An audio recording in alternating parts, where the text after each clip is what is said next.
iPhone users are kind of like try to be like bougie people in crowd type people. You know what I'm saying?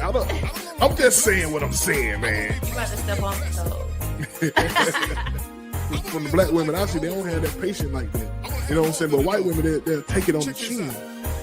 Well, okay. Well, this is.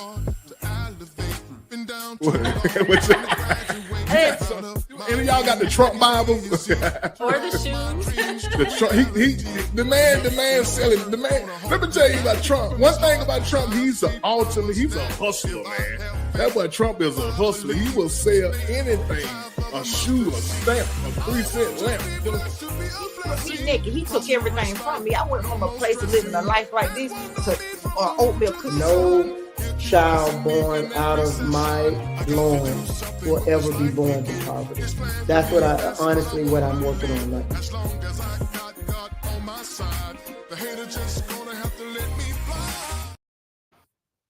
And welcome back to Overflow, the Everyday People Show, man. I'm your host, R to the L, and she's your co-host, Jenny. From the blog. What's up, Jenny? Today, y'all, we got a special show for y'all today, man. Well, it's not a special show. I just want to do a show where we just talking, shooting from the hip. We're gonna shoot from the hip today with a lot of questions that I have. You have questions that you ask yourself, Mm-hmm. and you keep to yourself and stuff like that. Like what? And you wonder if someone else thinks the same thing. Yeah, I just wanted other people to think the same way that I think. You know what I'm saying? That I know a lot of people saying heck to the no, I don't think like. But listen, it ain't so bad to think like me, y'all. It ain't so bad to think like me. You know what I'm saying? So we got a lot of questions that we gonna ask. We hope y'all participate in the comment section. You know what I'm saying? Some spiritual questions, just some worldly questions, man. Just some questions that make us say, Mm-hmm. You know what I'm saying? And we're just gonna chop it up, just me and you, like we talked yesterday. Like we had a little talk yesterday. We had a talk yesterday. And what we talked about? It was a good talk about just being yourself, being honest, and being okay with being honest. When it's for the good, and just being transparent, so that everybody's happy. Yeah, that's what it's all about, being happy, though, right? Yeah. Yeah, like not being unafraid to talk about. So what kind of stuff we talked about? So what kind of stuff we talked about? Okay, so I remember, like I think when I had come home from work, I was like, I don't feel like doing nothing. I said something on the lines, I don't feel like doing nothing, because I was trying to figure out if I wanted to work out or not, and I think you had already worked out, and I was like, I'm gonna go ahead and do it, even though I would prefer this particular day for us to work out together. But I was like, I don't feel like it, but I'm gonna go ahead and do it. Because sometimes when you work out by yourself, it's it's okay, but it's nice when you have somebody like motivating you, saying, hey, you got it and all this stuff. And I think I just had to be real honest and say, I don't feel like doing nothing. Yeah. And you was like, it's okay to not. Yeah, it's okay to do anything. It's okay. Like sometimes, I understand. Like couples, we want to do things together, but sometimes I be want to. Like I was telling her, I want to reserve the right. So what are y'all thoughts on this? I wanted to reserve. So we planned to do stuff together, like work out and eat meals together. But sometimes I be want to just do something else. You know what I'm saying? Just and I do too. At the spur of, exactly. At the spur of the moment, I be want to do something else. You know what I'm saying? But she like to do a lot of stuff together. She's the type of person like to plan stuff. I am a planner. And it's not about being confined to, we got to do it like this. Everything got to be like XYZ. It's more about because I'm a planner at heart, consistency and commitment to something keeps me in a place of discipline. because if I fall off, I fall off bad. Either I'm gonna do it all like I need to, I'm gonna just be like, forget it. But it was a transparent, honest conversation that really helped me because I was like, yeah, because even though I'm I, I'm like this and I'm always sometimes I don't feel like it. And you was like, it's okay. Yeah. It's okay to feel like that. And I was glad we had that conversation. It's okay because- to don't feel like doing nothing. You know what I'm saying? Because Right. sometimes I feel like I said I don't want to do nothing, even though that's why I don't like to really plan stuff. Yeah. So you a planner, and I'm a spur of the moment type person, and I do that for a reason because I don't like to lock myself into Right.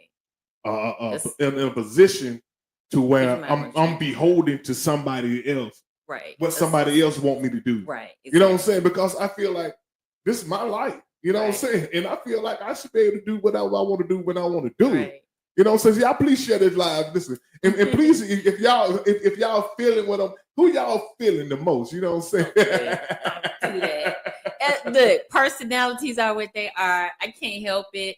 I like all my ducks in a row. But at the end of the day, when you are with someone, you learn how to grow and adapt and change, not be yourself, but change for the better in adapting. Because I've lived different eras of my life, if I can say that, where I've had it all one way, and then everything was spontaneous, and then now I'm kind of like going through another another phase of okay, a lot more spontaneity, but working keeps me in the kind of schedule that I have, keeps me in a place of this needs to be done, this needs to be done, so things are in order, so things turn out like it needs to get something accomplished. And so I've always had that personality, but at the end of the day, I still am a spontaneous person because I can pick up a bag, be like, hey, let's go do this, let's go do that.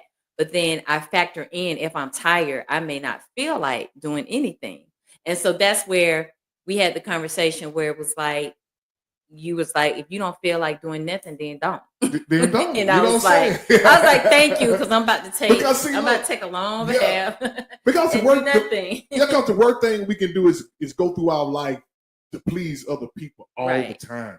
You know what I'm saying? Yeah. Even if it's a spouse or Yeah. you know what I'm saying, girlfriend, even if it can be your mama, it can be your daddy.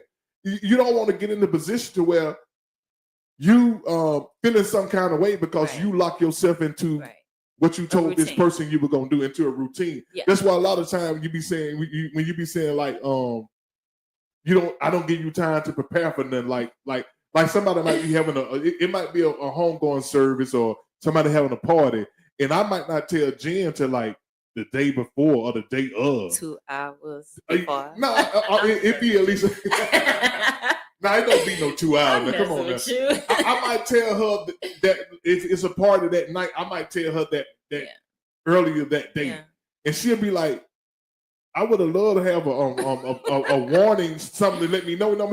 But I can't tell you. Yeah. I can't tell you something that I don't know because Yeah. I'm not locking myself in. I'm not. Right. And yeah. I learned that about you. Because sometimes and this comes with when you always tell people, yeah, I'm gonna be there. Yeah, I'm gonna be there. And then once you say it, if you care about your word, whether you feel like it or not, you go. Exactly. And sometimes, and I had to learn this, is a reason why you don't like say right away to whoever that I'm gonna do this or do that Hey, Lisa. in time Lady. to tell me. So and so Larry I Love, get it what's up, now. man?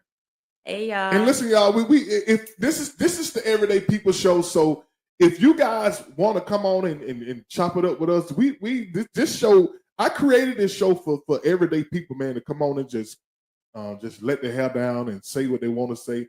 Even though we be on it most of the time, we running our mouths, but like I said, you know, I like this though. I like this conversation that we're putting out there because it's about growth and it's about adaptation to someone else. I guess that's the right way to put it. Yeah. And that's maturity because you have to learn a person and to understand why they do what they do. And because you can perceive something wrong, because at first I'd be like, well, I need to know. So if we go into this, I need to go get a card. I need to make sure I have the proper attire. Because as women, we have to deal with shoes. We got to deal with, whatever, to make sure we're not overdressed, underdressed, however. And so it took me a minute to understand but it didn't even take a minute. It took a conversation. That's what it took. And when you told me, I was like, okay, I get it. And I respect it. And so now it's kind of put me in a place where I just always have something ready. So whatever, it's like, okay, I'm good to go. And then, we talked about, like, if I don't feel like it, or if I'm tired, it's okay to say no. So it's okay to say no. Right. And You know so, what I'm and saying? so, because sometimes I don't like it. Sometimes I feel like you go places with me because you feel like you have to. No, You have to. No, I you don't have feel to that way. Represent me. You know what I'm saying? I don't feel that. I don't feel like I have to, because have to sounds like, I don't know like what I'm forcing you to do something. have to is not the word I would use. It's more like I do it because I want to. You're a part of my life. I'm a part of your life. Like, there are things that may happen with my family that, you've been supportive, like with funerals, stuff like that, weddings and things. And so it's like, if you are 10, that's support. I think when it's something that is really a situation that the person don't feel like it, then you're more like, and feel like it doesn't mean you don't care. It's just like, it could have been a long day, it may not feel good or something like that. And so I think for me, it's just always been about, I don't mind, because I'm a people person, as quiet as I can be, personality wise. I am a people person. I like to support people. I've always been that way. That's just in my nature. So the reality is, this conversation was that being transparent, if I don't feel like it's okay, and you won't feel no kind of way if I say, well, I don't feel like it, because you'll tell me, kind of like in the most nicest way, I don't feel like it, or I'm gonna do this, or I'm gonna do that, and it's okay, because then that opens up space for me to be like, okay, I'm gonna go do this, because I'll take that opportunity to go handle something that I need to handle. And it's balance, and it's about just being honest in the most loving way, because I don't think there is one way to be. I think you have a personality, I have a personality, we have differences. But we had a conversation about a year ago where it's like, when you get to our age, and when you've already been in previous marriages or relationships, whatever, that were major, you learn how to meet a person where they are, and then adapt, because you really like the person, then you grow to love them. And the common beliefs, or the I would say the mindset that you have that connects you, or the spiritual connection, all the other stuff is just habits, adapting to habits, learning and growing how to be better, and just, it's not a bad thing. Hey, it's not a bad thing. I think when people start trying to say, oh, you're changing somebody, that's when it's a bad thing. And I think we got on the same page of, it's just being honest and learning, so that there is no of feeling offended. You know what I'm saying?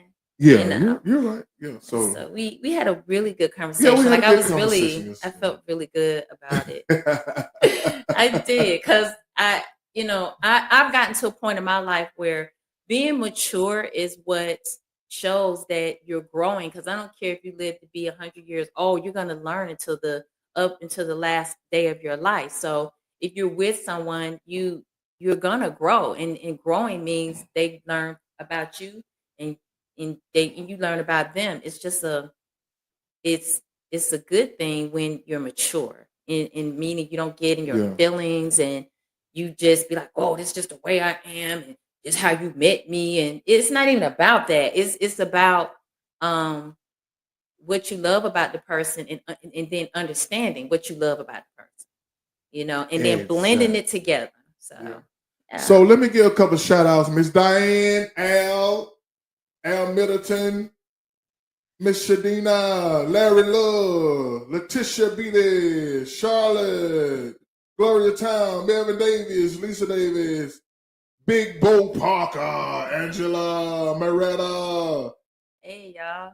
Alton, that boy Charisma in the building, Fernando, Darryl Sherman, what's up? How y'all doing? What's going on? Catherine Walker, I sent you Catherine Walker, I know you said you wanted to come on. I sent you the link if you want to come on and chop it up with us. But we're going to get into these questions that we have, man. Y'all can play along with us if y'all love to. At the end of this podcast, we're gonna talk a little bit about the movie Sinners. I don't know if y'all know about the movie Sinners. We watched it on Fire Stick last night. It was we good, cheated. though. we cheated and watched it on Fire Stick last night, but it was a good movie, man. The movie had a lot of nuggets in it that you got to catch. If you, From the very some beginning. people, some of y'all, you might have to watch this movie twice to catch what they're talking about. The movie, it's a movie, but it has hidden messages in it From the very beginning. from the very beginning. first scene. Like, And so I do recommend the movie Sinners. Y'all go. Ryan Coogler, he's a black guy. He's the director, so y'all go support the brother at the movie theater, which we should have did. You know what I'm saying? yeah. But we found a good copy on the. I found it. I was like, yeah, hey. on the. Yeah, we found Bo a good said copy. that's what he want to talk about. He want to talk about it. So maybe we'll add a little bit more time. Yeah, so we gonna that's what I want to talk about. Yeah, we're gonna talk about Sinners toward the end, Bo. But we got some couple of questions we just gonna talk about. Just random question, man. Stuff that you be thinking about that, you know. So let's get into it. Y'all please share this live and thank y'all for tuning in. Those who are tuning in, thank you. Please share the live. So the first question I had is how do you recognize and move in your purpose? Like you hear a lot of people talking about I'm on my purpose. How do you know that you're on your purpose? Is it a skill set you have, or is it a God-given gift? Say like I sing, so I guess I feel like I'm moving in my purpose. So what? No, I'm saying what is moving in your purpose, and how do you know if you're on your purpose? I mean, y'all feel free to answer this question too. Like, inquiring minds want to know. So, I think people recognize, at least I would think most of us recognizes it when it comes easy for us. And when I say easy, meaning it's natural. Like you do it effortlessly. That's a good. You don't even have to think about it. You can do it with your eyes closed, and you feel fulfilled when you do it. Like you just have this feeling like I was, you're made for it because you don't have to go to school for it. Nobody had to really like tell you. Like you get some nuggets along the way to help you, but it's just in you. Like you just can't help it, and you're just great at it. Yeah, because people ask me, who taught you how to sing? I never was in the school chorus and nothing like that. It was just something that I just started doing. You know what I'm saying? Because when I was young, I remember I used to tell y'all, I used to like say, I don't know about y'all. I don't know how old y'all live, but I used to sit in front of the. I used to go downstairs when I was young, like 10, like 8, 9, or 10, and listen to the Casey Kasem Top 40. Used to come on what station is Z93? Used to come on Z93. I remember the station Z93. I used to go down there and listen to Casey Kasem every Saturday morning. Listen to Casey Kasem, and I try to sing like those artists, which wasn't a whole lot of soul artists on there. So yeah, it was a variety for sure. So that's a good answer. So what do y'all think? How do y'all think you're moving in your purpose, and how do you recognize that you're moving in your purpose? You know, so how do you get into your purpose and move in it?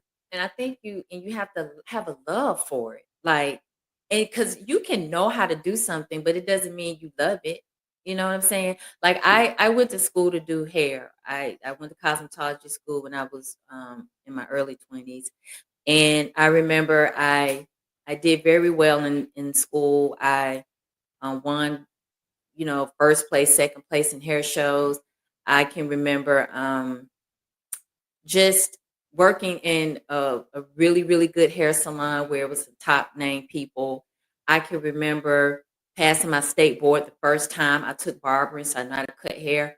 But the thing about it was, it wasn't my passion. I could do it.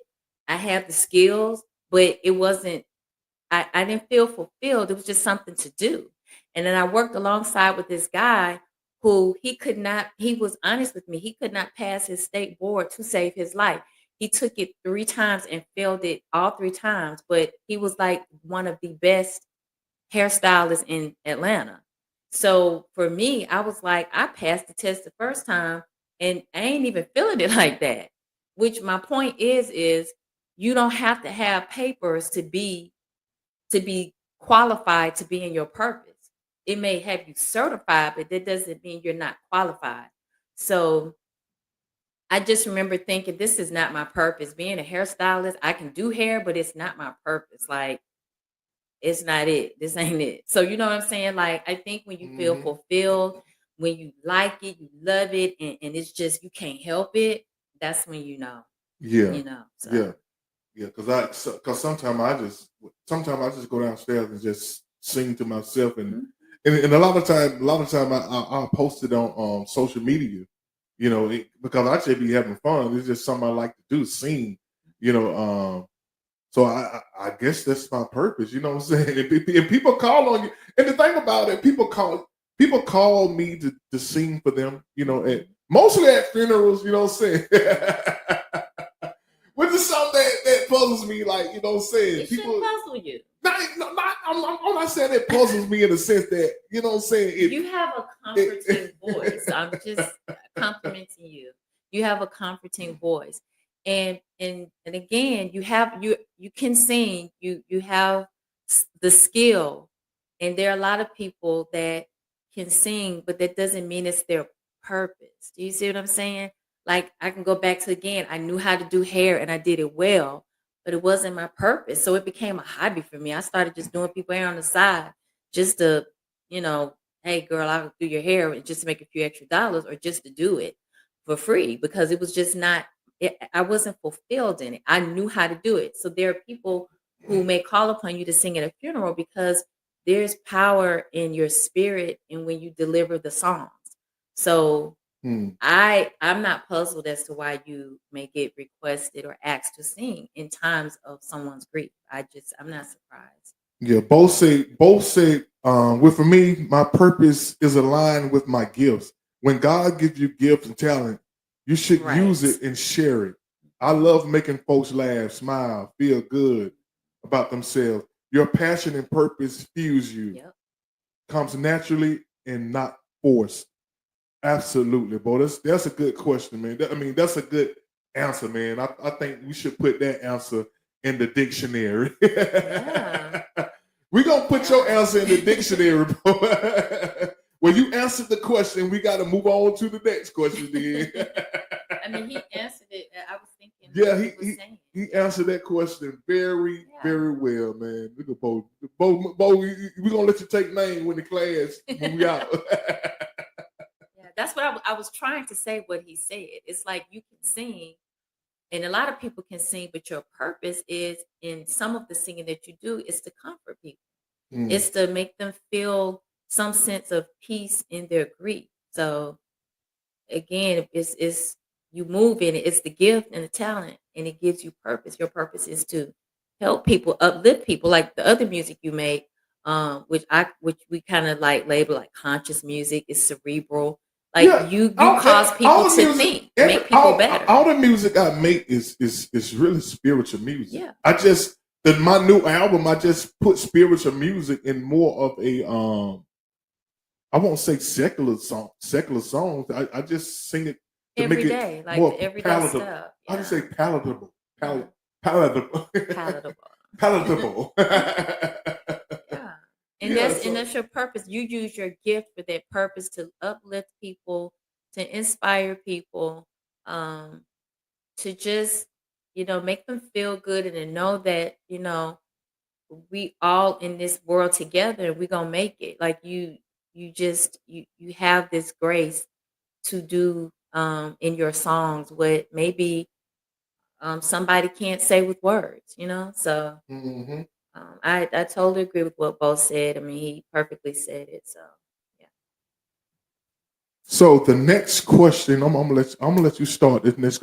I'm like everybody else. I be on the internet and I came across a guy who said some people are saved but they're not delivered, and that made me think. What I mean, I didn't get that. Can you maybe can y'all explain to me what the difference between saved and delivered? You know what I'm saying? Well, I'll start off, and I'll love to see comments. So I think what I understand, being saved means that you are given the grace to not suffer the ultimate penalty of this lifetime of sin. Like, there's an ending to this lifetime, and the saving is I've been saved from the penalty of just total, you know, um, eternal destruction, because over the course of my life, I did the did the work. I asked for forgiveness. I tried, because nobody is perfect. You're gonna mess up. That's why God gives us this opportunity every morning to, start over. He says, "My mercies are brand new and tender every morning." So you get up, but you're supposed to get a little bit better, more and more every day. Deliverance, I think, is when um, you're maybe you have a stronghold on you, or you have um like a bad like habit, or you're like spiritually held captive in something, and being delivered from it is just that you're delivered from that thing. um Deliverance leads to that constant over your lifetime deliverance from certain things, and many things leads to your ultimate salvation. um, because repentance is just turning away. And when you are going through things that you on your own can't do, God graces you and helps you to come out of it. You can take somebody who like goes to jail, and they're constantly in and out of prison, but then somebody may get them out, or they have a chance to get out. But if they're not fully delivered from that lifestyle, they'll get out and go right back in. And then people are looking around like, wait, didn't he just get out? Or didn't she just get out? And some people are just trapped, and they're in this bondage where, even though they've been set free from that imprisonment physically, they go right back in the streets and do the same thing that get them right So back you in weren't there. saved then, So right? they weren't delivered at that point. Saved is when you get to a point where, after all of your deliverances over your life, because we're talking about it in a spiritual sense, right? So if you get delivered from, just say, and I'm just throwing stuff out there, if you get delivered from smoking cigarettes, if you feel like that's a sin, you get delivered from that. Okay, it may have taken 4 years, but you've been delivered from that. Some people struggle with unforgiveness, and if you are an unforgiving person, it doesn't mean it's easy, but you get delivered from it at some point, and you may have to deal with it again when you get hurt again. But deliverances are when you come out. I believe it's when you come out of these strongholds, being just held captive to something that you're like, oh my God, if it wasn't for God, I would still be this person. And salvation, which is, again, I guess saved is a short term for it. You're just in a place of, you're not going to suffer the ultimate penalty, which is utter destruction in the afterlife.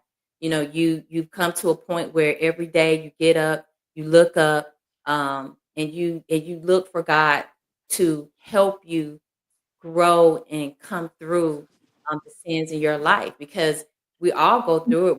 We're born into sin nature. I mean, you can have issues with gossip. You could be sitting in the seat of gossipers, and that's not good. So you find yourself, going to God to be delivered from all these things that we wouldn't be if we weren't born into sin nature. So salvation is, I would think, is kind of like at the end, because when people say they're saved and they just live a hellacious life, and I hope I say this right. I think people go to church say I'm saved. Well, but here's my thing: who are you to say don't God ain't God the judge? If He God is. if He God the is. judge, how can anybody say I'm saved? And this is what I'm And I saying. just- That's why I say that's why I say it comes at the end.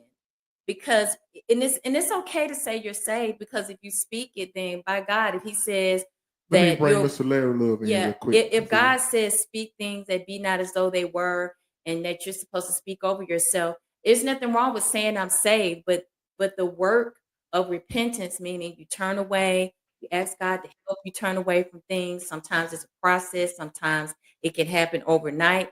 But I think at the end is when a person will really know if they were saved from that ultimate utter destruction at the end. So I think deliverance is it's a lifetime of deliverance. I don't think anybody ever just gets to a point when they're like, oh, I'm delivered from everything. No, it's a lifetime of growing, changing, recognizing I got a problem and asking God to help you. And then I think if you said I've saved enough, you might just make it because you No, constantly said you it. can't. But you got to do the work. You can't make your No, you know what I'm you saying. can't be like I'm Trump. You saying- can't tell a lie and people believe it. No, you know No, what I'm you saying. know what I'm You saying. can tell a like, lie I'm that people trying can to, believe it, but you can't make God believe your lie. The no, one no, thing no. about God, God. trust me, you cannot fool God, right? So You you can't so fool you God because when you get to the end, either He's gonna say to you, so "Well you done." can't just thou good say you can say you saved You can say until it you to believe yourself. You can say it to it. No, yourself it ain't and make it happen. Let's Like bring Larry Love, what's going on, my brother? I I'm don't. saying, it's speaking positive. Like I'm not saying braggadocious, like Gorman. Oh, I'm saved. I'm saved. I'm not saying like that. You can. It's like if you think it, then your life may play out that way because you'll go to God, you'll look to Him and say, I got issues with this, and you really do the. I don't hear you. I don't hear your you got your sound on, Larry? Yeah, I hear you. No, no, no, it's okay. We see you, but I don't hear your sound. Can you hear me? Y'all in them iPhones, I tell you, man. Start that. You can hear me, right? Nah, he's trying to get we his can't voice capability because I can't hear him either. we can't You hear can you. You hear might me? have to go out and come back in. But Okay. I'm gonna say this real quick because I want him to be able to come in and jump and say what he wants to say. I I think think deliverance is your being what that is. it says I think deliverance is you're not being Susceptible susceptible to to that that sin sin. or shortcoming that was plaguing you. Absolutely, because being delivered means it's no longer in you, and it's you're delivered from it. You're not struggling with that same thing. Sometimes, Both say he heard him. So I don't know. oh well, maybe it's Yeah, on maybe our he got end. some. Maybe it's Can you some. hear me now? Can you hear me? Let me check my settings or something. Audio. Let me see. My headphone. Let me see. Can you hear me now? You, I hear him now. okay. We hear you Yeah, now. It was on All our right. end. What's up? How y'all doing? we're great. How Good, are my brother. How you? you doing? Yeah, I got your message. So I said, me and my wife was sitting here. I said, let me chime in and see what they talking about. Yeah, man. Tell everybody who you is first, man. Before you start chiming in, Mr. Larry Love of the Larry Love Show. I'm just Tell Larry everybody Love, who you man. are and what you do though, man. You do something, man. Don't play with me, man. Don't come in here talking about you just Larry Love. Come on, man. I'm, I'm just Larry Love from the Larry Love Show on Peach Stars TV. Got 6 episodes on there. Getting ready to start my second season next month. Also, Larry Love Prostate Cancer Awareness Foundation, where we feed the homeless and the needy every Thursday. We've been doing that since 2017. I now have 3 drivers, including my, well, me is 4 if I go out there and pick up food and take it to whoever needs it. That's the Larry Love Prostate Cancer Awareness Foundation. And then I said the Larry Love Show on Peach Stars TV. Also, my wife and I were starting up the 4LL 4LL rent properties. Uh, Everything look like it's going good. I'll be closing on a property in Orlando, Florida, starting my real estate stuff, doing that, and so everything is good, man. Yeah, so y'all follow Larry Love, man, and go to Peach Stars app. You can download it on your phone for like I think like $4.99 for a whole year. You know what I'm For a whole saying? year, yeah. And check out Larry's shows, man. he did some interviews with some of the movers and shakers of Atlanta, man. I know he did one. It's an MC Lightfoot. Yeah, yourself, Yeah, MC I heard that one. Lightfoot. Yeah, that was a funny Yeah. one. The rest. Hey, yourself, MC Lightfoot, a wonderful comedian named Sweet Baby Keita. Did her, did my man who's all over the place, Jason J Boy Carey. He's a host. He's a karaoke person, man. J Boy J Carey does a lot of stuff. So I'm getting ready for the second season, and got a nice lineup. You know, it's not all about celebrities. I'm going to do a mental health show, talking about PTSD, you know, and all that stuff. Got some interesting people, and also, last but not least, I'm one of the ambassadors of this new cognac alcohol called Cashmere Lux Gold. Have you I know been looking what's on up, man. Facebook? It sounds very rich. It's a very elegant, You, exquisite Yeah. taste. you need to let me Uh, sample it then, man. You know what I'm oh, oh, saying? okay, yeah, it's very light. It's not your regular liquor. It's very light and mild. It has no bite to it, so when it goes down your throat, you don't frown or nothing. It has no bite. It has African Uganda grape essence in it, so you Mhm. might think it's a wine, but it's not a wine. It's 80 volume, 80 proof. The owners, I gotta give them a shout out. Daryl and Sean. Some of y'all might know them. They're celebrity chefs. They call themselves two chefs plus a pan.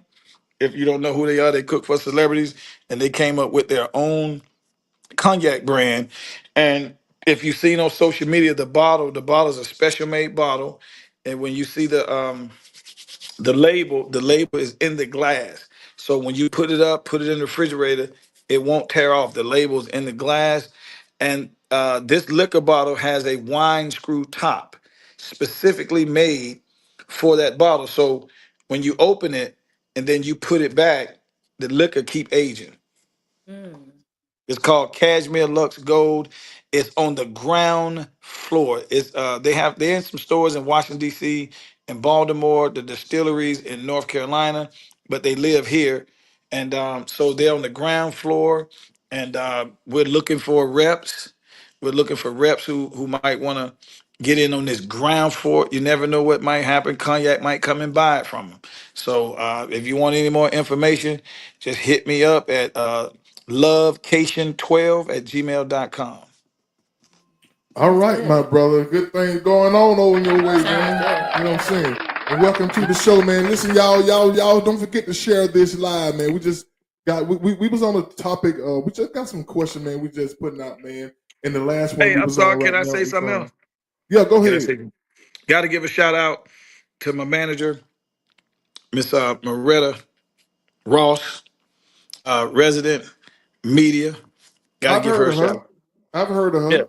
yeah. I've Got to heard give of her a shout out. Got to give her a shout out. she gonna like, oh, you supposed to about you heard of her. But anyway, man, yeah. So we was tackling these questions, man. So the second question is there's a difference between saved and deliverance? Because everybody's keep people go to church 2 years, they say they saved. You know what I'm saying? I don't. I can't. I'm kind of. I don't like that I came in on this one. I'm not, let me say this. I'm the type of person I don't like to speak for God. I think when people say I'm saved, I think you out of pocket. I think who are you to say you're saved? You know what I'm saying? Now I believe you can be delivered from something, but I don't think we can say we saved because we're not the judge. If we can say we saved, then we don't need God. You know what I'm saying? If And so that's at the that's my end, take on it. which was like kind of like what I was saying. You find out at the end Yeah, because but we sometimes we can think, and then there are scriptures that point this out, or there were examples given. There are going to be people that say, "Oh, I did this, I did that, I did this and that," and He's gonna be like, "Depart from me." man, you're gonna be surprised how So, many people gonna be in hell, man. so I'm I not gonna get be it. surprised. I hope I ain't gonna be that, but let me make. I'm gonna say this. Say somebody like I say Geno Jennings. A lot of people like him. A lot of people like what he say. He preaches out the Bible, but I don't think he's delivered. I don't think he's a delivered man. Because a delivered man would never attack another person. Because a delivered man, because to be a delivered man will always make sure he's in check before he check another man. So I don't. So even though he knows the Bible, but he's not a delivered man. You know what I'm saying? I think, to me, I think he do more harm to the kingdom of God than any other preacher. I think he do more harm. That's my opinion. His delivery of the word is not seasoned with grace. Like he can be kind of mean with it. So it's not like it wouldn't make a person feel like I can do this. Like I don't feel so much shame. It's okay to be convicted, but you don't want to feel shame. And I think the way he delivers his messages makes people feel shameful. Like I just don't want to hear it no more. You know, it's a way to present the word. And I think he just is harsh. It's extremely harsh. And you can offend people that way, even though he's telling the truth and he's saying the right things.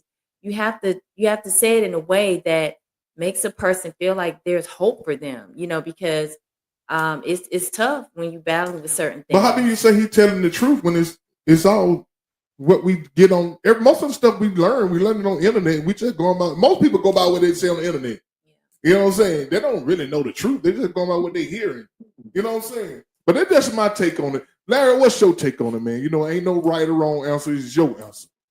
I think the first thing that you did when you said, I don't think he's delivered, it ain't really for you to think about that. Absolutely. You know what I'm saying? But I don't like to get into, I kind of wish I'd have came in on I'm just being honest, kind of wish I'd have came in on the other thing that y'all were talking about. I don't really like to get into church stuff. And I'm going to be honest with you. I don't go to church anymore. I don't have a problem with going to church. I will go to church. So I don't, and I know that I have a personal relationship with the Lord that I believe in. And my wife and I are evenly yoked. We believe the same thing. I see on emails where my wife still sends money to the church. Don't have a problem with that. I have a personal relationship. I'm always talking to what I believe, who I believe in. And over on this end, I have been very, very, very blessed. My family, my life, my wife, I've been so blessed that I am so thankful to wake up every morning and to be retired after 34 years of government service and to be able to still get up and hopefully looking forward to this birthday that's coming up in July. So only thing I can say is I'm not going to say anything about no preachers or nobody, no nothing. I wish them well. I hope that they're speaking and doing the right thing. But hey, if they believe in the same Lord that I believe in, they'll find out. I used to speak on that stuff. I stay away from that because I go out and I help people. I've been doing that ever since I was a kid. And I'll just tell you this. There was a young man that called me one day. He said, hey, man, I just want to talk to you for a minute. I said, what's going on? He said, do your friends know that you feed people? Like you really feed people on a consistent basis?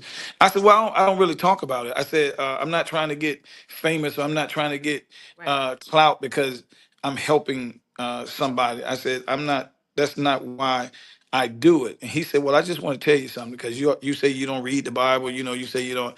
He said, did you know that Jesus fed people before he did any miracles? He fed people. I said, yeah, kind of know it, didn't know it. He said, well, I'm here to tell you, I say to you that Jesus, he fed people before he did any miracles. He said he's looking down on you and he see that you are feeding his people. He said, I've always wanted to tell you, man, all these blessings that I've been witnessing that you've been getting and receiving. He said he's looking down on you and he's watching you and you're feeding his people on a consistent basis. And he said, and I wish all your friends knew that because I've been doing it since 2017. We go to this center and we pick up food every Thursday, 4 times a month. And we take it and give it away. And so I'm going to leave it right there. A lot of people scream, like you said, I'm saved. I go to church. I go to Sunday school. I do this. I do, people do a lot of talking, man. And Yeah. I just leave that where that is, because if you believe in the Lord that I believe in, He believes in action. Yes. So I just leave it right there, and I'm gonna stay in my lane, do what I'm told to do. Last but not least, there was a preacher said something to me about when I met him at my friend's house. Hey man, I want you to do this. Can you come by here? I said, sir, I'm doing what the Lord told me to do. I said, you go do what you do. I said, I don't go get food to bring it to the church for people in cars to come by and we give it to them. I said, my assignment, what I'm told to do, is go out in the street and give it away to people. I said, so I'm gonna keep doing that. I'm not gonna do what you just said. I said, my giving is more personable. I go out and give it to the person. Mm, And I yeah, left it at that. And he said, I respect that. He said, he told me you were like that. I said, I'm gonna keep doing what the Lord is telling me to do. And I don't care what anybody say about some church, about this, about that. I don't even care now, because coming out of prostate cancer, hey, it could have went another way. The doctor could have said, hey man, there's nothing else we can do for you. Your days are numbered. It could have been anything. So I'm just happy that I'm alive. I'm married. I'll be 28 years this year. Kids are healthy and doing good. And I'm learning to leave a lot of stuff alone that I don't know about. yeah. I And, love and, that. and I and Yeah. I and I totally agree with you, and you know I totally agree with you. But you know how you have this, you be having, but you have thoughts in your head. This show really was a thought in the head type show. You know what I I'm know, saying? I know, I know. And stuff you be saying, you know how you hear stuff, you be in your head, you got a thought about it. You know what I'm saying? You Yeah, can't help but but see, have a thought about stuff. Robert, I'm the type of person I'm gonna say. See, that's why I don't like my friends to ask me stuff, because I'm gonna say the truth. Like if a person come up to you in the shopping center and say, "How you doing? Let me give you this flyer to my church." A lot of people will grab the flyer, look Yeah, at it and say, "Okay," and they go in their car. I don't do that, Robert. you don't I accept say, it. no. I say, sir, because this has actually happened to me. I said, sir, I'm not going to take your flyer. He said, why? I said, because I'm probably not coming to your church, sir. I'm not going to lie to you. Most people are not going to that person's church. Right. Right. So I'm not going to sit up there and lie. I don't know you. I'm probably not coming to your church, and I understand advertising. I'm not going to take your paper, throw it in my car, and throw it away. So I simply say, "Sir, I'm probably not coming to your church." And he said, "Thank you for being honest," and I walked off. Yeah. And that's the best way to Yeah, be. that's that. Yeah, that's a good way. So we're gonna move on to the next question. You got something to say? I saw you about to say something. Nah, man, I'm just having fun with you guys. Okay. Okay, the next question is, why is it so hard for people to forgive? And I came up with this question because I was talking to a guy. We go to the Paul. You get a whole lot of conversation. I was talking to a guy who was upset because his brother hasn't talked to him in a minute. But instead of him, so we got into this conversation. So I'm saying, so why can't you go to him? And, you know what I'm saying? I'm saying, like, I feel like when I forgive people, I feel like I feel a certain power. I feel like I obtain some kind of power. Every time I forgive somebody, I feel like I don't obtain some kind of power. I don't know what kind of feeling it is, but I feel like I get the power when I forgive people who either done me wrong or made me feel some kind of way. You know what I'm saying? So I was telling him, man, just go ahead and forgive your brother, man, and move forward with your life. You know what I'm saying? I don't blame that. I don't blame that Negro. You know what I'm saying? I'm like, so you willing to you willing to go the rest of your life without a relationship with your brother because a way he made you feel? So that's my take on it. You know what I'm saying? So I have no problem forgiving people, not forgetting, but forgiving. Right. Yeah. And I think forgiveness is something that is we're commissioned to do that because we have to be forgiven too, Mhm. for things that we do wrong. Everybody has done something that somebody had to forgive you for.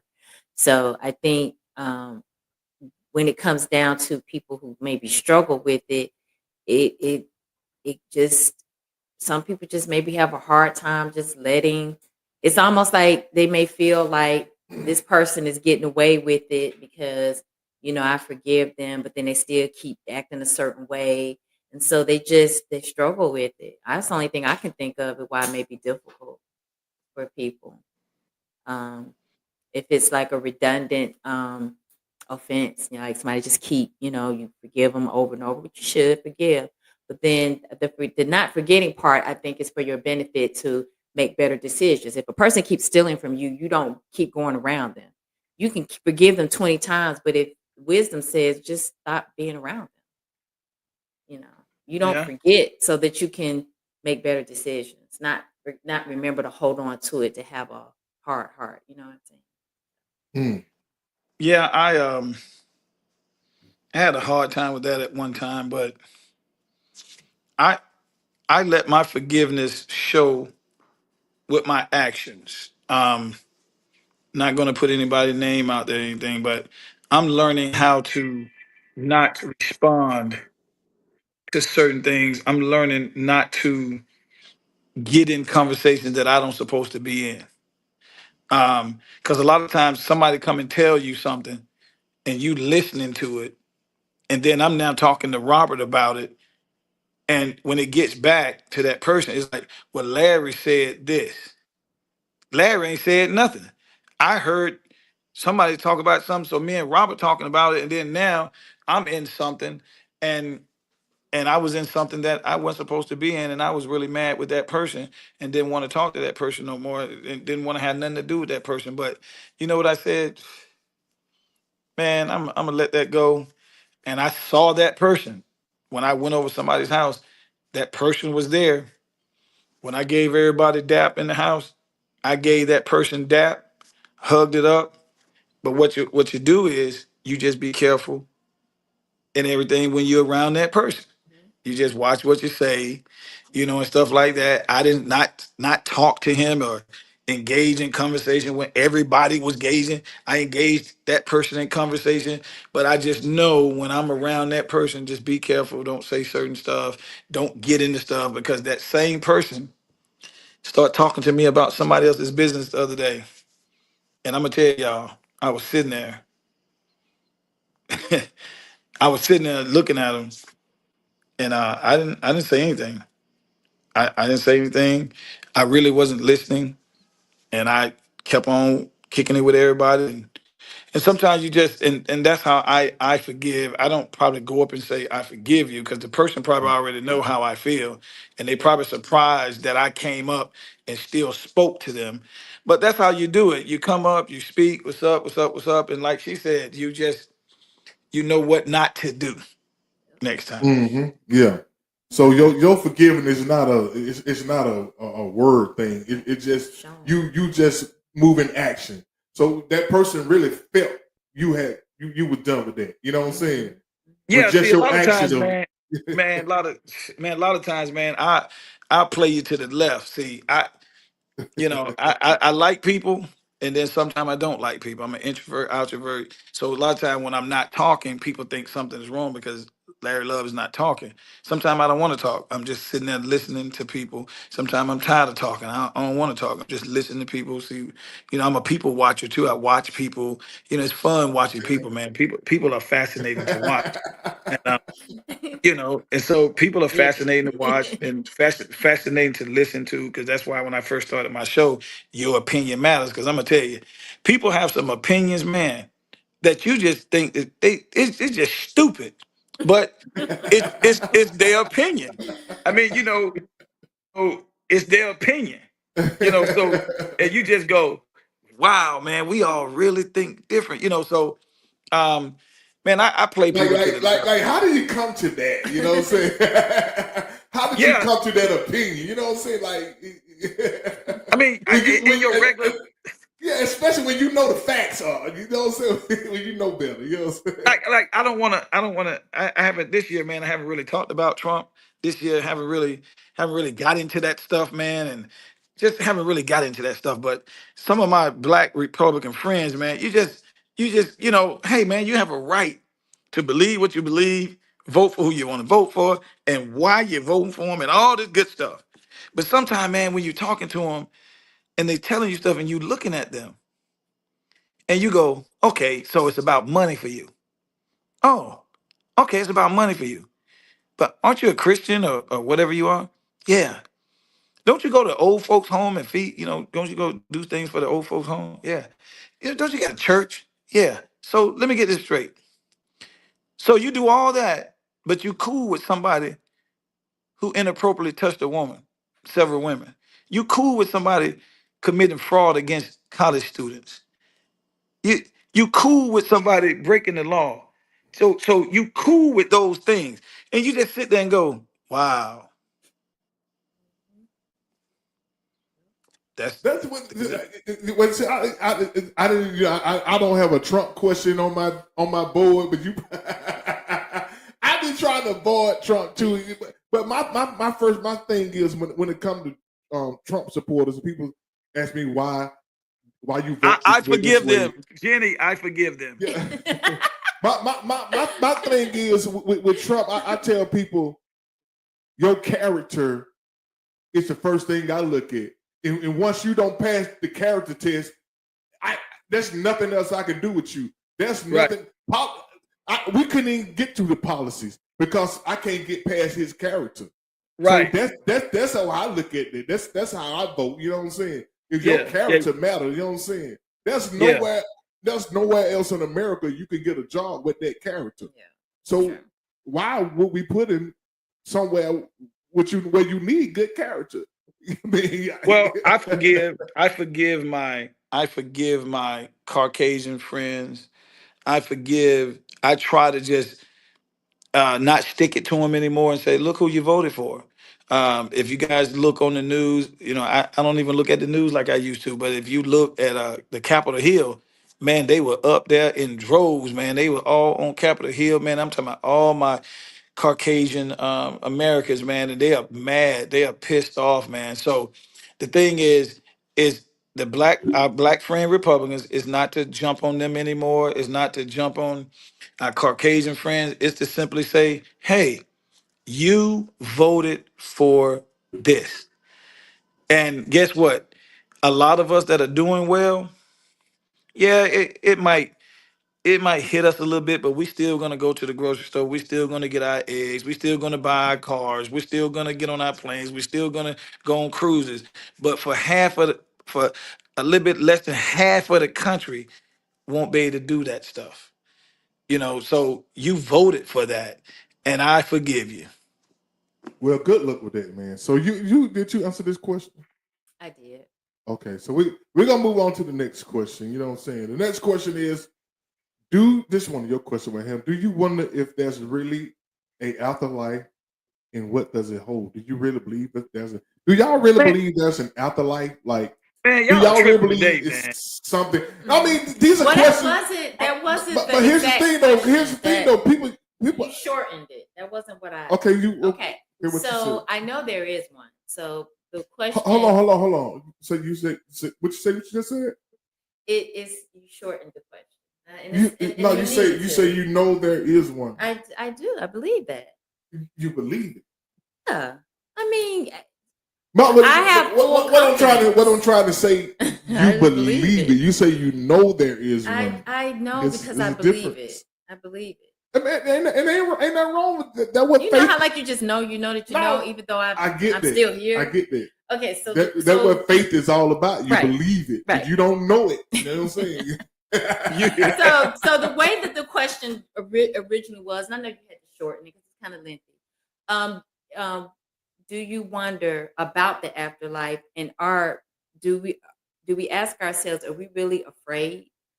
Because we don't really know, you know what I'm saying? Like, are we confident about it, or are we kind of afraid? Because I think when you're here, you're living your life, your health is good, you ain't thinking too much about it. But like, do you now when you say afterlife, are you saying like in respect of heaven, or like coming back as a bird or a dog or something like that? Well, you know what I'm saying? So that's like that could be a part of reincarnation, but But I mean it in terms of your final destination of your before the Lord, and you're getting an understanding of, an assessment of how you live. So I believe that there is the afterlife, of course, because we're spirits. We're just here in these bodies right now. Spirits live on. We just move from here to there. And like my question was, do we really feel confident about it, or do we get scared sometimes when we think about it? I mean, I don't know if other people think like when you're with yourself, like have you ever asked yourself, if I died right now, would I feel really confident about the state that I'm in to go on? Or do you get scared? I mean, and that's a fair question, because if you get scared, there's nothing wrong with being aware of that. It's just a question. I'm just curious. Yeah. So my Because we don't know, So you just said you knew. No, I said what it holds. No. I know that there's an afterlife. I said, what does it hold? So that's the question. You trusting that it's the afterlife, and you believe in your heart. I don't think it's just darkness and nothing. But that's what faith is all about. You got faith. You believe, but you don't know. You don't know now. Because if we knew certain things, we'll do certain things, right? So we live our life. Like what way? We live our life with the prospect that there is a heaven. We believe in our heart that there is a heaven. Either we felt God's presence and we believe it, but we haven't seen it. We don't know. And these are just things that I think about to myself. You know what I'm saying? Well, I just believe that, because I'm not uncomfortable talking about it, so I'm gonna say it. I believe when we die, what's up, Darren? What's up going on, we're gonna man? go somewhere, because we're spirits. We will always exist. Period. So, you transition. I think that the whole walk of life it's like a big testing ground. You are born so that you can be refined. You grow. You change. You like a seed. You plant it. It grows. It goes through a lot of crap sometimes to get to the final stage of its perfection. And we have to go through that.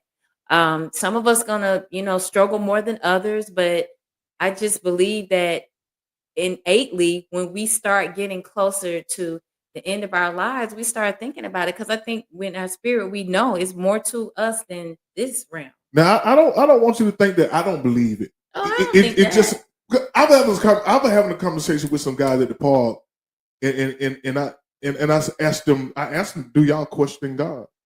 And they said, no, you're supposed to question God. I said, why? Why can't I question God? If God is the Father, I'm His son. If I got a question, who I'm gonna ask? You can. I'm gonna ask the Father. I don't think you know what I'm saying. But some people you can't play with God. I mean, that's true.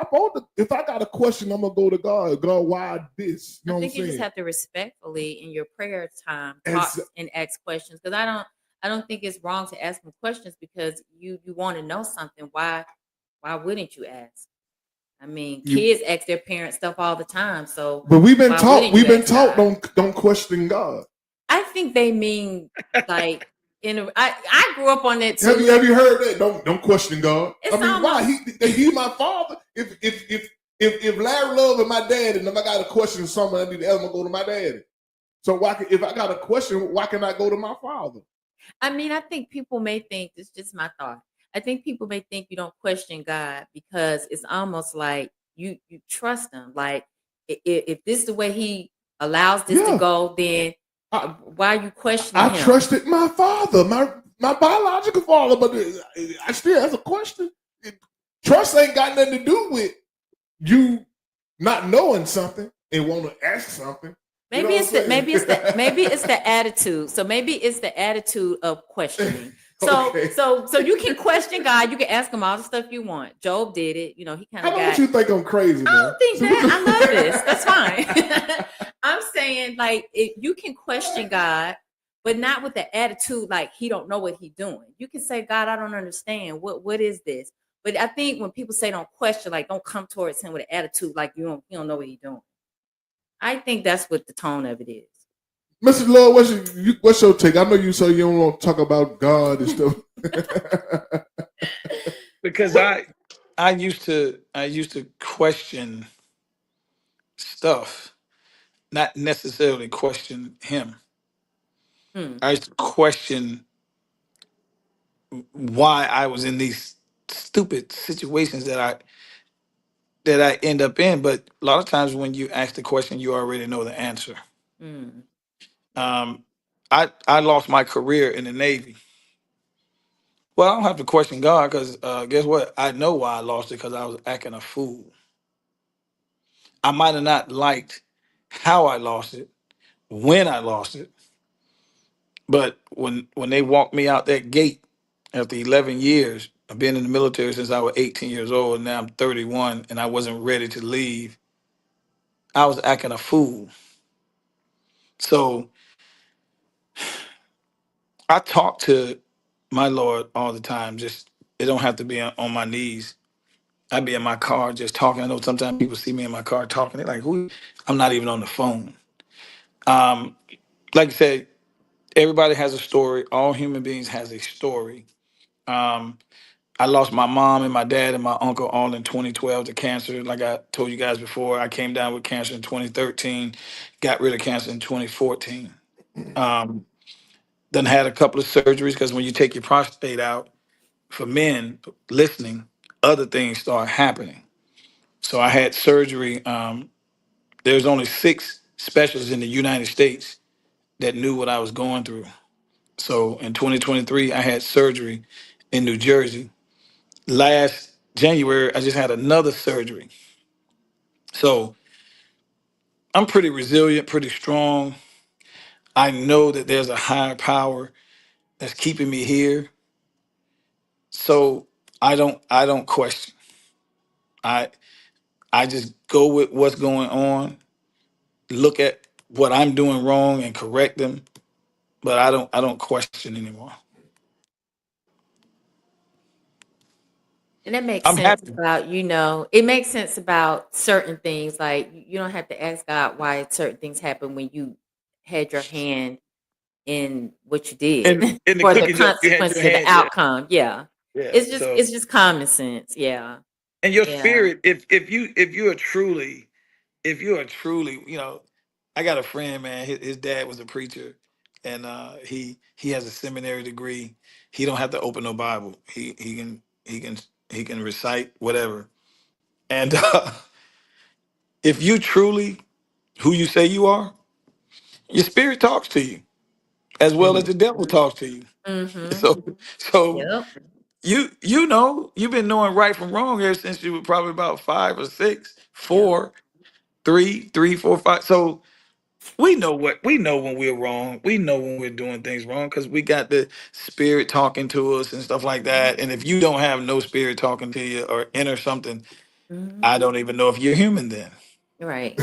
Right. I guess that's where that little thing come from with, like you say, the devil on one shoulder and the angel on the other shoulder. Now, afterlife, what you're saying, um, yeah, when you're by yourself, you start thinking about those things because I remember my uncle said, "Hey, man, if you make it to 50 years old, man, half a century, man, you ain't got that much longer on Earth." Now, you got as long as on Earth as the Lord's going to keep you on Earth, but I understood what he was saying, and that's kind of scary. And I always think about that. You're right, Jenny. I be somewhere and I'm like, man, if the Lord let me, I'll be 59. I'll be 59 in July. And then me and my wife be making all these plans, man. And then I be saying, well, damn, 59. And we do this and this and this for 5 years. My daughter and them just tell you, man, I'm gonna be 70 something. So you really start thinking about that stuff, and you be like, okay, how many years I truly really have? Right. I probably got about 25, 30 years, and then I need to be really healthy too. Yes. Yeah. Yes. So I actually be sitting here by myself thinking about, man, I'm gonna be gone one day because me and my wife was just talking about somebody's kid is 16. And I went, wait a minute, blah blah blah. Who had the baby? Blah blah blah. He's 16. It shows you Mm. how time Flies. we here on earth in a blip. and then we're gone. Yeah. So that's scary because you sit here and be like, I'm 58 years old, and it is kind of scary because I'm like, man, I remember when I was 25, maybe Mhm. 30, yeah. Man, I'm sitting up here, man, getting ready to be 59 years old, almost 60 years Stanford, old. what's up, my brother? And it's like, man, I'm gonna be out of here one day. Wow. Afterlife, I don't know. I don't know. But Jenny, I'm with you. I know, well, I don't know. I believe that we are a spirit in this body. I don't know where I go from here. I don't know nothing. I hope I live forever. That's what I hope because Yeah. living life is great. So um, I always say I'm gonna live forever. I always tell my wife, Yeah. baby, I'm gonna live forever. Mhm. So that's what Yeah. I. Yeah, and I think about it because, like, I recently lost someone that I love, and I just, even with my mom years ago, I just remember thinking she was once here, and we talked. We would sit and talk about things, a variety of things, and when she was on her deathbed, I would read scriptures to her. She would ask me to, and she'd be like, I like that one, or and the reality of it, she's getting ready to leave this world. It just hit me, and I'm like, she was once here talking, moving around, and now I got Yeah. her cell phone, I got all her things, and I'm like, she went somewhere. She didn't just, like, and I say that knowing that, as spirit beings, we're whatever life we've lived here, there is something to answer to once we leave. So heaven and hell, all that, yeah, I think if we do believe in the word of God, then we understand that there is like kind of like our court system here. However, your sentence is according to all this stuff. And the way you live your life, there is an accountability to how you lived it. So we can't judge people. We can judge maybe things that they do and say, "Oh, that's not right." But we can't judge the person because only at the end will the outcome be understood for them and for ourselves when we stand before God. Because we never know what's going on in somebody's heart, and we never know the levels of deliverance a person has.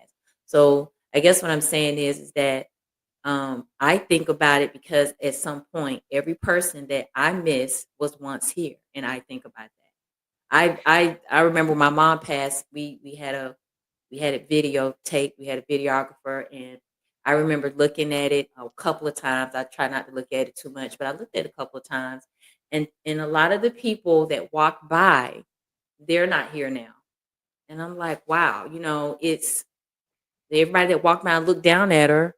There, a lot of them are gone now.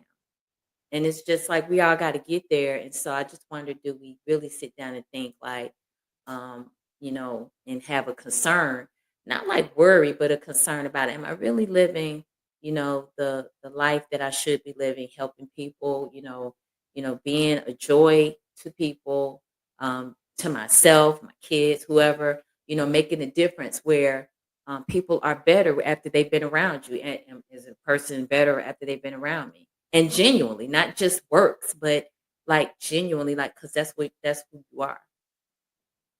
Did you Well, help I mean, people when they were down?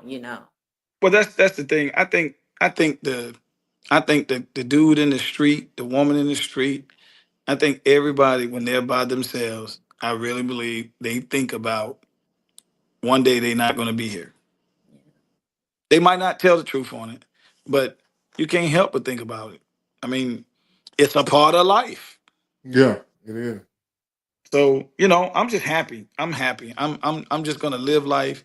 I'm gonna apologize when it's time to apologize. I'm gonna be around people that I need to be around. Don't be around people I Mhm. don't need to be around. Right. Try to stay as true to my wife and my marriage vows as I can. Is temptation is a lot, and men and women need to understand that it is, and it's a fight. I've been married 28 years. My marriage is basically on cruise control, but temptation is something else, and you have to make sure that you don't put yourself, and I'm speaking to the men, that you don't put yourself in position because we are weak creatures. So you have Hold to on, hold make on, hold on, sure. hold on, hold on, hold on, hold on. You talking to the men? Hold on, you gotta talk to everybody about this. No, I'm just I'm saying just joking. I'm just joking, man. I'm just saying as a guy, when I say weak, I'm talking about a whole lot of stuff. We just have to make sure that we be mindful of where we're at and what we're doing and what we're thinking. That's all. Yeah, I feel you, brother. Yeah, I'm sorry. All right, next question. How often do you self-evaluate? How Ah, often do you self-evaluate? all the time. All the time. That's all the time. Yeah, every All the day for time. me, like every day, especially when I'm at work. I get to the end of the day, like I'm thinking I could have handled this better, you know. And it's like in a moment. Sometimes I already know as it's happening, I need to should have did it this way. But then I have to say, okay, at least I acknowledge. And if I needed to readjust, something, then if I had the grace to do it, I'd do it. I need to apologize, I apologize. But I evaluate myself every single day. Every day.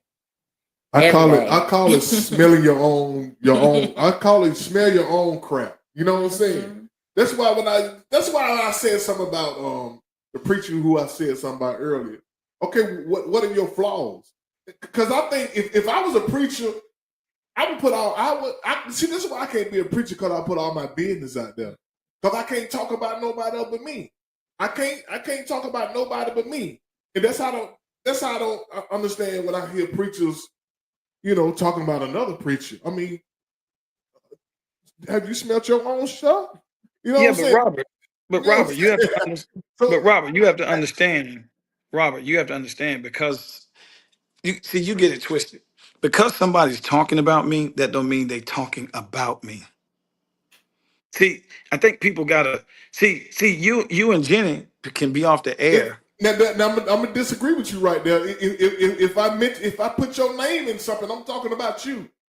You know what No, I'm no, saying? but it's not because you and Jenny are talking about me without the cameras. That don't mean that it's bad. But, See, but let me say this. If I talk about if me and you both had some infidelity in our life, and if I talk about yours and I got one myself, who the hell am I? Why don't I just talk about mine? no, You I know what I'm saying? understand that. So basically, what I'm saying, if I'm a sinner, you're a sinner. Don't you think I can reach you better talking about my sin? Because Okay, this but is you you. You just okay, know but what I'm you just saying? said, but with the scenario that you just said, you don't know, you don't really personally know if I've been an adulterer. I don't know that. Okay, But so you're speaking on that was a something. hypothetical. I was saying No, that in no, I know. I'm hypothetical. You know what I'm going with the saying? hypothetical. You see that guy you're talking about? I kind of like listening to that guy because see, a lot of times when people get a message, they want the message to fit and feel good how they want the message to come to them. Sometimes the message is gonna come uncut and raw. Yeah, but it has to be uncut and raw about you, not nobody else. Because you He don't see, talks 'cause about see, him. you don't have a heaven or hell to put nobody in. So who am I to talk about your sins? I can only tell you about my sins. I've listened to him You know what I'm before. saying? And I know it's shock value. He does Yeah. that on purpose because he know what people saying about other people. So he use it too to talk about other people because he get likes. He like likes. He like people to like his stuff. You know So, why I like that man? so That man don't take no money from the church other than paying the light bill. That man has a job. He's an that's old money. school preacher. That's money from the church. No, he's an old school. You're right, but he's an old school preacher. He has real estate. He Well, I all the don't know money much that. about him outside of No, outside because of when all you were that. talking Only about thing it, I know when you trying to get people to when you talking about the kingdom of God, I think you doing more damage to the kingdom of God than you helping the kingdom of God because you trying to. It's almost like you trying to get points. You having a sparring thing in the pulpit. I'm like, dude, dude, we can't do no. See, I don't want to get. Let me stay with this self evaluation thing, cause, uh, yeah, cause, because you ain't gonna win. You ain't gonna. I'm because but it's okay to have two different views. You got a view. I got a view. It's okay to have your view. I'm not knocking your view about that. I'm just telling No, you no, but we how can't I feel damage, about it. we can't damage nothing about God. Nothing. Man is down here damaging themselves. We can't damage nothing about God. We're looking like, I say we because I'm a part, we are looking like fools down here. He's looking at us. He's judging us. He's watching us. And he will forgive your sins if you go and get on your knees. But what I'm saying is, we can't do anything. So, Check this. but we can forgive each other though, Well, that's right? a man thing that we need to So, do. so that's my point. If we're Christ-like, if He can forgive us, why can't we forgive each other? I'm with you. That's man. Why would I crap on you when you fall? That's not of God, right? That's not of God Because crapping on that's you when you fall. Because okay. I But don't what want I'm God saying to is, crap on me when I fall. I want Him to set me back when I get back. Help me get up. okay, but you and I, we wouldn't do that. But again, you and I wouldn't do that. But that other human and that other human, they would. Like, check this out. Like, do God think his humans are perfect? No, he don't. Because he's the only one that's perfect. So he knows that we're flawed. He knows that we're not perfect. So, but he gave us the willpower and the brain and everything, and God like in us to be right. It's up to us to be right. But So but man is I'm glad you said that. So if the guy we talking about, is he perfect? no. So why don't we know about what he do? Why don't he tell us what he do? I just told you he's in It's he's a in real reason why estate. God don't want us to die to judge other people. Because we got shit in our own bag. That's Well, my point. That's the point I'm trying to tell you. So why would a preacher crap on another preacher? well, Instead of well. going to the other preacher and say, hey man, look, let me help you get up. That's what God like people do, man. If So people Robert, listen to this guy like he getting points. Because that's what we like that drama stuff.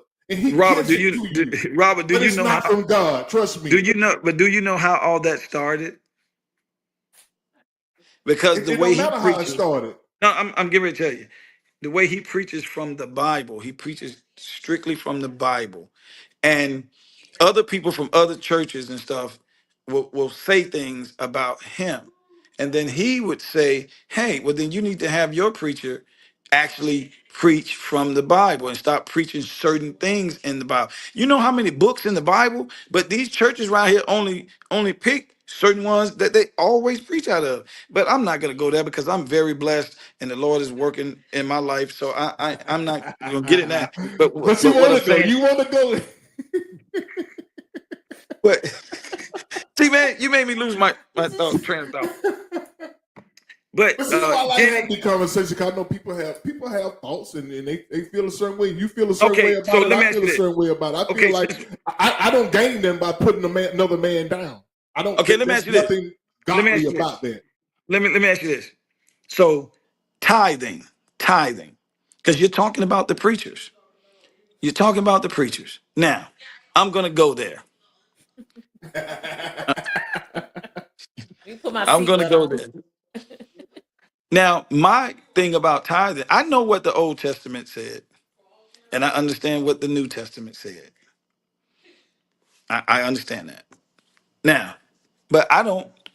I believed in the Old Testament when God said, "Bring what you planted," and all that. I ain't gonna get into that. But the church of now has brought it about money, probably because people don't have farms and all this stuff to bring whatever. But I believe tithing is my good works, my good deeds. I don't have to give my money to no church. And guess what? I don't. I don't. I don't go to Sunday school. I don't go to no whatever they do on Wednesdays. See, I ain't for all of that. See, I'm for giving to Robert. I'm gonna go over Robert house and do something for him. Robert's gonna call me and ask me, and if I'm able to do it, I'm gonna do something for you. Tithing is me going out helping the Lord's people. Now, don't hit me wrong. I know the churches. to gather in and all this, and you got some churches that's really doing a great job, and I'm not here to judge those churches or nothing.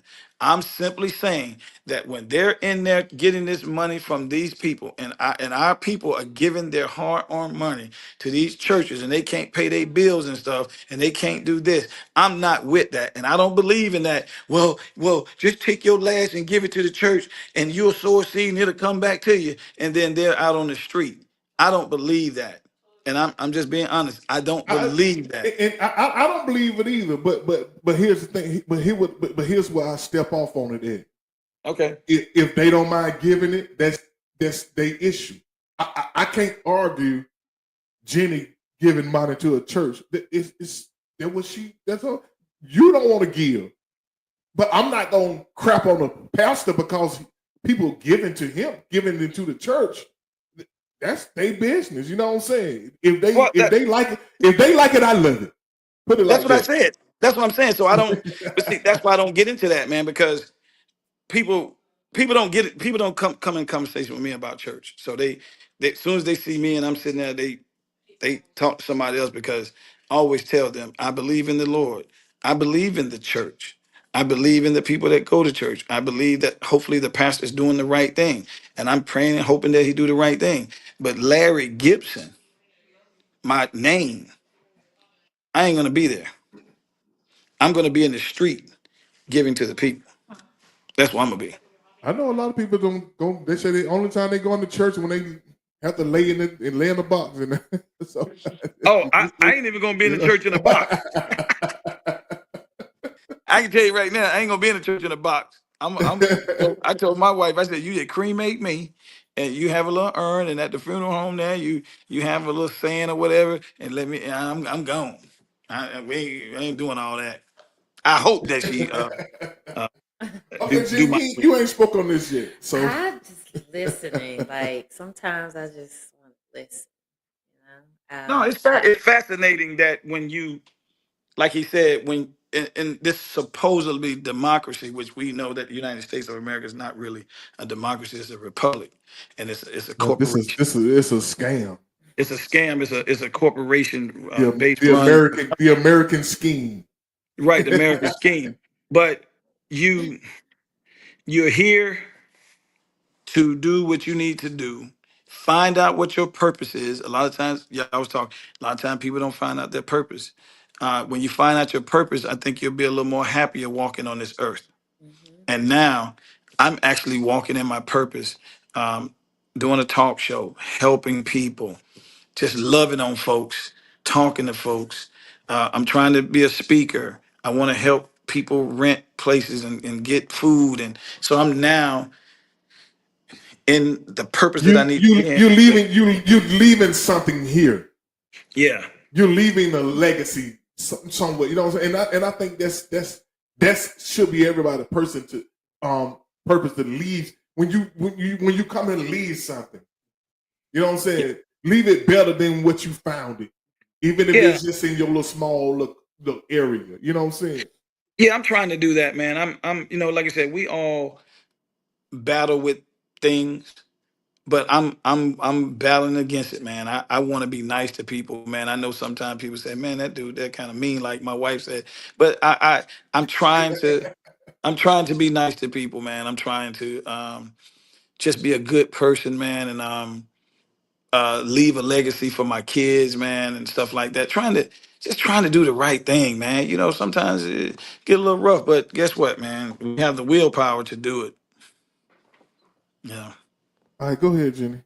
No, I was just really listening, How taking it often all do you in. self-evaluate? I do. Like I say, I do every day because I realize that everything that I do or not do, it impacts or affects somebody's life. Like it just Yeah. does. And I have to remember that it ain't all about me and how I feel and all that stuff. So um I look at it like this, like I'll tell people, there if you are being mean to somebody or you're, treating them a certain way that's just not respectful, there are other people attached to that person. Like there are people that care about that person, and you don't know the trickle down effect that has, or the domino effect it has. Just be good to people. It doesn't cost you anything to be good to people. You can't buy people. So I'm not talking about, lavish people with gifts, but I'm saying the gift of having just respect for a person. The gift of, if you can be of help and support to a person, then do that. Because I think a lot of times, when we do go through life, and just say a person, pass away, no longer here. I, this is me. I'll think back and I'll say, and I wish I had did more of this. I wish I had gave them more hugs, or I wish I could have encouraged them, or just been available when they called me. It's almost like you start thinking about what you could have did or could have done. So when you have the opportunity, you just always think about the effect you have on other people. That's it. That's it. Yep. Yeah, I self-evaluate daily, man. And sometimes, like I was talking about, sometimes I be wanting to respond to some videos I see of that pastor.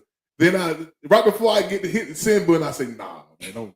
You know what I'm saying? Because I'm not gonna bust these people bubble. If this is what they like, this is what they like. You know what I'm saying? Who am I to come in and say otherwise? You know what I'm saying? So I've learned to self-evaluate. I used to comment on a lot of stuff that I disagree with, but then I learned, like, who the hell am I? You know what I'm saying? Like, who the hell am I to, you know what I'm saying? If these people like it, they like it. You know what I'm saying?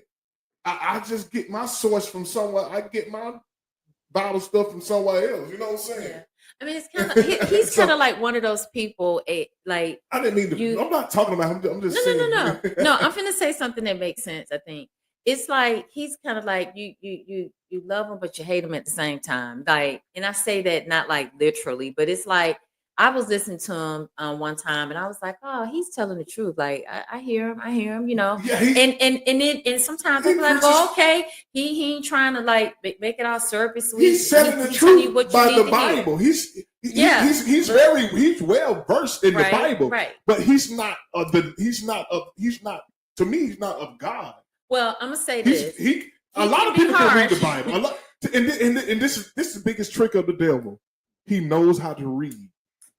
Yeah, well, you know what I'm saying? Yeah, so he does know the word. I give him that, and I've listened to him, and I'd be like, okay, yeah, that just reminded me of some things, and maybe I need to do it. The harshness, though, is what I had a problem with. Let me give you an example. You should never be talking about harshness when it comes to a man of God. I know, and that's my point. How can you be talking about harshness in the same sentence with a man of God? Well, let me explain so people can maybe know where my example is. I feel you. So he was talking one time about women wearing fingernail polish, and I was like, oh my God. Like, he was saying, y'all walking around looking like clowns with all these different colors on your fingers, and you shouldn't be wearing fingernail polish anyway. And I remember thinking, like, oh my God, like, and I felt bad because at the time my fingernails were polished, and I was like, Lord have mercy. Like, I feel like I'm gonna go to hell for wearing fingernail polish. So that's why I say his delivery can be harsh, but he's telling the truth. And at the same time, it's like, okay, I don't know if I can stomach some of his delivery, but I'll give it to him. He do tell the truth. I do think he is harsh sometimes with certain things. Like, he'll kind of say insulting things, like, I think, and that's the part that I think a lot of it is opinion. You know what I mean? We talk about the Bible, and I think a lot of stuff in the Bible is how you perceive it, in my opinion. But we ain't going down that road, so that's another show. You know what I'm saying? You know how I feel about the Bible. I believe the Bible is a inspirational document. It's a guide. Inspirational document. It's a guide. No, it's a guide. It's okay. It's okay. You can have your guide, but it's inspiration to me. You know what I'm saying? It's inspiration to me. You know what I'm saying? Because the Bible, because they tell you it's inspired word by God. It didn't say God wrote this Bible. Well, right. It can inspire you. That's my opinion. You know what I'm saying? And I'm sticking with it. Stick with it, then. And God spoke to me.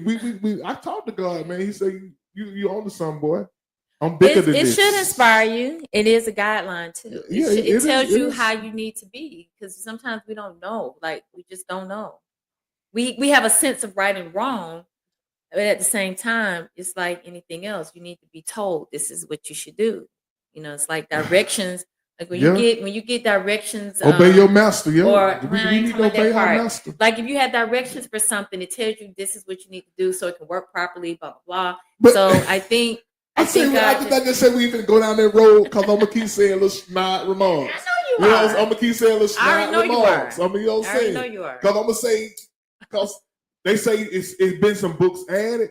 They say it's been some books taken away. So if it's not complete, how is this gone? If it's not complete, why are we reading Next something that's not question. complete? Well, we have to No, remember that man wrote the book. Thank And you. then, So let's move Can't- on. Man wrote it. Let's go. Let's move on. I'm trying to get y'all now. I'm trying to let you have you. You know what I'm saying? I'm trying to let you have you. But I read the Bible, I be inspired by the Bible. But I still got to move like God is bigger than this book. Oh, of course. Man took some away. Yeah. Man added some. Man changed some words and made it a slave. It been so much stuff done to the Bible too. You just got to believe. You just got to have that spirit in you. Well, So when you read the Bible, you gotta know what you're reading. You gotta feel it. of course. You know what I'm saying? I'll cap it off with this, if I may. I don't worry about what's been added and taken away, because God already said something about that in Revelation. He said those who take away, those who add to it, they're gonna get dealt with. So I don't worry about that part. I don't worry about it. Okay. Let's move on. Yes, let's move on. So I self-evaluate, man. So I just believe in a man should check himself. Sure. Check your damn self. Don't quit worrying about the next man and check your damn self. Well, that's just a human. That's just how I feel. Like every man should. If every man check himself, every man will be checked. Every man ain't gonna check himself. We are human, man, on this earth. We are human. And you know And why every man won't check himself? Because he too big to checking another man. Well, I don't know about all that, but I do know one thing. When you talk about that preacher, there are other preachers that is just as worse as him. I didn't want to go there. But listen to what you said though. Just as No, you worse. put worse in it with him. Just as No. worse. No, what you saying? He's worse. He's bad. saying But some worse. It's like Trump. But- Trump is No, horrible. He's a rapist. some people might think what I meant to say was some people might think that there are other preachers, like the people that like him might think that there are other preachers not as good as him or better than him or don't know what he know. I try not to get into that stuff, man, because like Jenny said, the Lord has already said fake prophets, false prophets is just going to start coming up all over the place. Thank So you. all these people Thank that's talking you. about they That's my standing in point. the, I'm getting ready to get a church. They done put they picture their wife on the Yeah. poster up there on the Yeah. thing, and That's my point. they in a plaza. They done bought the 3 spaces to get a church, and you say, why? I be like, why you getting a church now? And you in your late 40s? Why y'all doing a church now? I don't know why God told them to go ahead and do a church now. Whatever, that's their business, or whatever. But it's so much church is so much business now that Yep. I hang my hat on and my mind on when I'm listening to my spirit and I'm listening to what I'm being told. So I don't down the church. I don't down the people that go to church. I just want the people that go to church to not down me, like you said. Respect how I Thank feel. you. See? Respect how I feel. And but I actually respect how they feel because I grew up in the church. What I'm saying is the church is not me. God is in me. So I don't have I to feel be in a church. And Jesus never told nobody to go within 4 walls. That is So true. so if we start doing all this, and I'm not even, man, I don't even really read the Bible. So, and sometimes I don't even know why I know things. But my friend who's in the church said, because God pours it in you. He said, because I heard you a lot of times say, I don't know how I be knowing things. He said, because God is looking down on you and he's pouring things into you. So we can sit and talk, whatever, man, but it's going to be your belief. Like Jenny said, it's going to be something that you actually have faith in, that you believe in, that you can hang your hat on, and you're going to have to stick by what you believe and what you think. And then when the end comes, we will see Right. what you're right. Oh, you thought you was right. Right. Yeah. What is your definition of success? Yeah. What is your definition of success? What is y'all definition of success? Those out there watching. Wow. Wow. I say a healthy life. I say able to take care of yourself, help take care and provide for your family.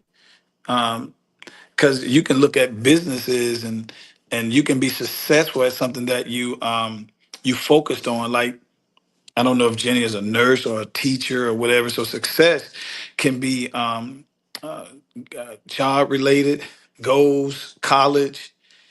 Everybody looks at success different. So I don't know. Mm. Well, that's a good answer.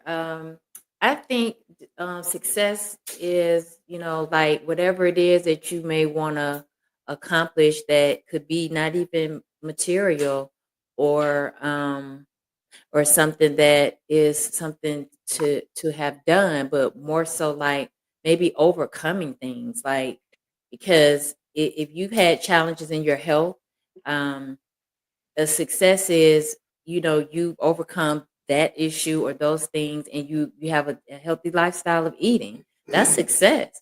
That's success. um because the food is what it is. It can be terrible and addictive, and we just feel like as long as we pray over it, it's fine. But success is for somebody, I accomplished something that was difficult for me, so it doesn't even have to be about money. Yeah, that's true. Yeah, my take on success is the feeling of being satisfied with something you set out to do. That's good. The feeling of being satisfied with something you set out to do. If I set out to do an album, I completed that album. This it's a success. Right. You know what I'm saying? Yeah. I might not get a Grammy, but hell, that's a Yeah. success to me because I did it. You know what I'm saying? Yeah, That's how I see success. When I set a goal, like a health goal, when I see you know what I'm saying, the progress of that materializing, that's success. Yeah. I'm not gonna be Luke Ferrigno, the Incredible Hulk, but look, I'm in a better place than where I used to be. I'm successful. Yeah. In that, you know what I'm saying? And I get it. Like I was thinking about like the food thing. I know I make jokes and stuff, but like success for me is overcoming eating little Debbie cakes and snack cakes and Wonder cakes at my job. I'm like, I can turn them things down. I'm doing really good. Yeah, you're right. But You're do right. it take a lot of work to do that? Or do you just if that's something you can just stop? No. But see, Because what when I'm you saying- got but here's what 10, I'm no, saying. listen, when you got 10 kids, come on, shoot, help me with this and blah blah blah and all this stuff, and you seeing a stack of Wonder Cakes sitting up there on the shelf, you're like, I'm not ready to eat one. What I'm I talking mean, about, body be feeling it. but what like, I'm talking about, working out, getting that's all a part of getting it. your body defined. That's all a part of That it. entails work. You got to put some Sugar work and in. you to and get the there. work is You know what saying I'm no to the sugar and all that stuff that make your body clumpy and fat. Yeah. I'm just saying. I mean, because you get on a roll and I know me. I get on a roll and I'd be like, okay, I eat this the Wonder Cake. So I have to be like, I just eat a celery stick today. Like, and I don't beat myself up if I do eat a Wonder Cake. But what I'm saying is that success for me is I can say no to it, so I can stay on this healthy journey of taking care of my body. Because I mean, everything that you do is either you're gonna feed it or you're gonna starve it. And I want to feed what I want to make. You know, I want to feed the successful part of myself, which is having a healthy body, and I'm gonna do everything I can. I'm Yeah. short of what I can't control. Yeah. So, Well, all right, y'all. So success, man. To me, I think it's just get into a place of satisfaction Absolutely. and completing some things, some goals that you set for yourself, Yep. and seeing them materialize. Yep. Yeah. That's success for me. Mhm. Whether it's in education or Mhm. whatever field you in on your job or whatever, you know what I'm saying? Yeah. So Yeah. Where you trying to get to in life? You know. okay, so y'all. So the next question is not a question; it's a review. I told y'all by the end of this show, we're gonna talk about this movie called Sinners. It's Great movie. ironic we talking about I haven't Sinners. I haven't seen it. I haven't seen No, it. we're not gonna talk. We're not gonna talk about what we Yeah. know about it. We're just gonna, you know what I'm It's saying? a really good We're just gonna, movie. say the little stuff. You know what I'm saying? So this movie called Sinners, man, starring what's his name? What the guy name? Michael B. Jordan. Michael B. Jordan. Michael B. Jordan. We just gonna show the trailer, man.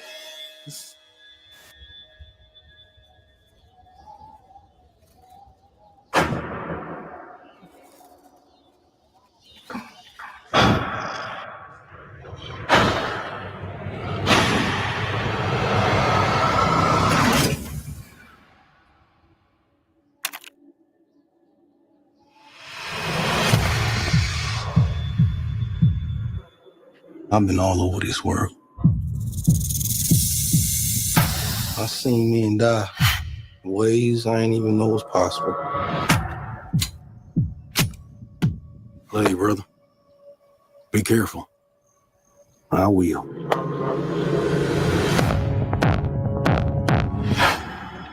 With all the things that I've seen,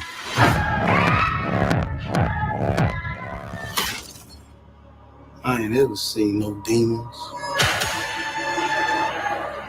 no ghosts, no magic. Till now. To get back inside.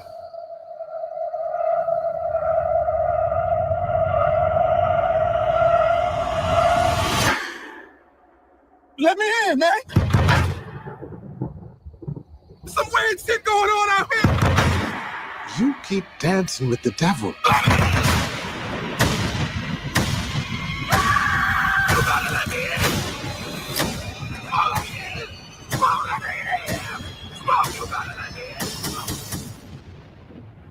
One day he's gonna follow you home.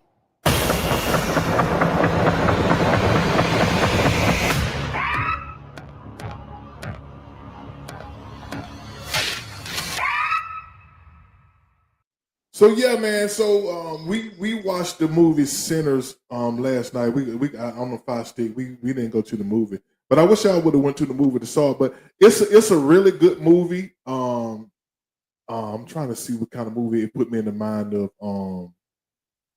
Man, but it has a lot of hidden messages within that movie. That if you just go and watch the movie, you're gonna come away saying, "Oh, it's just a movie about vampires." But you're gonna miss all the nuggets that's in that movie. You know what I'm saying? So what was your, without saying anything, like Yeah, I think from the beginning, like as soon as because I know for me, as soon as I saw the first scene, I'm like, what is that about? Like, because it seemed like it was something to it. So, like from the beginning, just look for meaning and symbolism in everything from Yeah.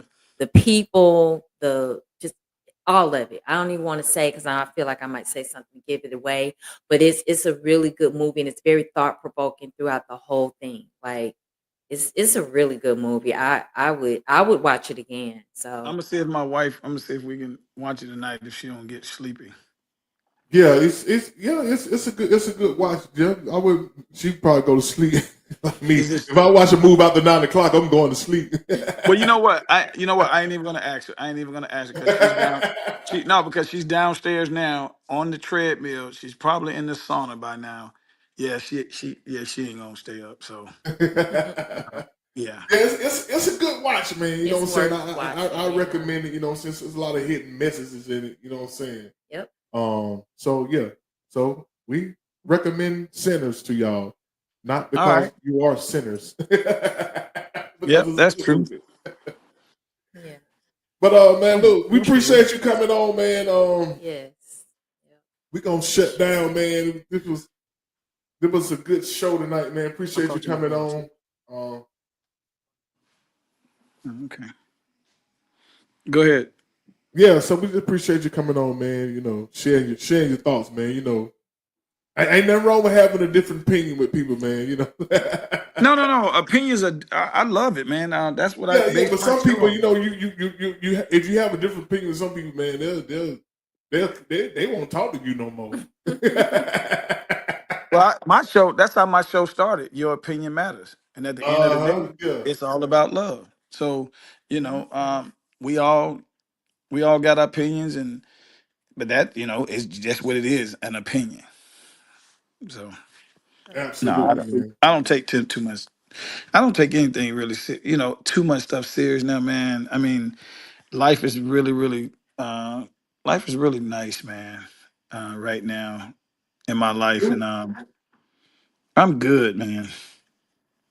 We've been trying to do we've been trying to do a lot of healthy living, man, lately, and really it feels like a spiritual journey. Yeah, Eating yeah. healthy, it feels like a spiritual thing. And I point out to Jenny in the Bible, Genesis Genesis what is I don't know the exact chapter, but it just gives a description of what how the food was designed for us, what was meant for us to eat. yeah, exactly. Yeah. So I think Genesis 1:26. I want to say Genesis 1:26 is where you're gonna Okay. find that passage. You know what I'm saying? I'll go look that up before I go to bed. Just read 1:26 through 1:26 through 29. All right, I got you. I So, got you. so like I said, the Bible is very inspirational, man. So, hey, man, good to see you again, my brother. Good to see Hey, you you again, my too. brother. I be getting All your right. text, man. I read them. You know what I'm saying? I got the message about your shindig. Oh yeah, Yeah, yeah. They did pretty good, man. I went down there and showed my face and everything, but they was down there. They was set up and they sold all the liquor but 2 bottles. oh yeah. Yeah, I barely drink, man. I mean, I I don't even call myself a drinker.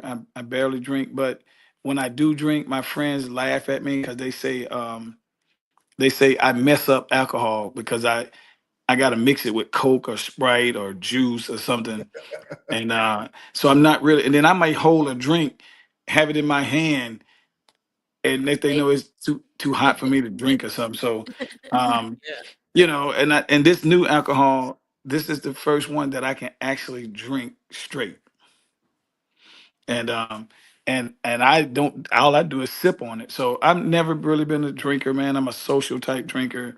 My wife has never really been a drinker. We don't smoke, so you know I sip here and there. Awesome, Oh man. y'all, Yeah. I gotta go. The wife, All right, baby, all we're right, gonna perfect watch time. Sinners. I said, baby, we're gonna watch Sinners. She said, yeah. Y'all know we're not watching Sinners tonight. Not watching Sinners tonight. But hey, All y'all right, have a wonderful night. Yes, Catch all y'all right, appreciate your later. man. Tell your time. wife I Yeah. say hello, man. Yeah. All right, man. All All right, right. See bro. y'all later. Good night. Peace. Peace. All right, y'all. We appreciate y'all for tuning in with your boy and your gazelle. Give y'all a hand. Yeah, man. Listen.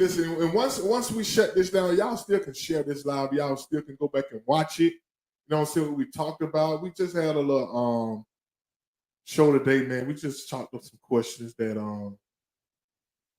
be on people's mind. Miss Diane, nice show. Good night. Good night, Miss Diane. Sleep tight. Good night. Yeah, so you got anything to say for we part ways? Just be mindful that everything we talk about is to help you as we help ourselves to just think to be, better, be a better person in everything you do. And just take care of yourself so you can take care of others too. And remember, if y'all know anybody who has a book they want to talk about, who's doing something small in a big way. Yes. we want to holler at them. Tell them we want to holler at them. You know what I'm saying? Tell them to holler at your boy and your girl. Yes. And y'all go check out that movie Sinners, man, because we gonna review it. We gonna talk about it. We gonna talk about what's really happening in that movie. It was We a gonna lot review in it. it. We ain't gonna tell y'all what's going on right now, but next we're gonna give y'all a week to go watch Sinners. Yeah. And we're gonna come back and talk about it next week, man. So listen again, appreciate y'all for tuning in. Thanks y'all for sharing, commenting. We love y'all. And guess what? Tell them, Jenny. It ain't nothing y'all can do about Ain't it. nothing y'all can do about it. Peace, Bye. love, and soul.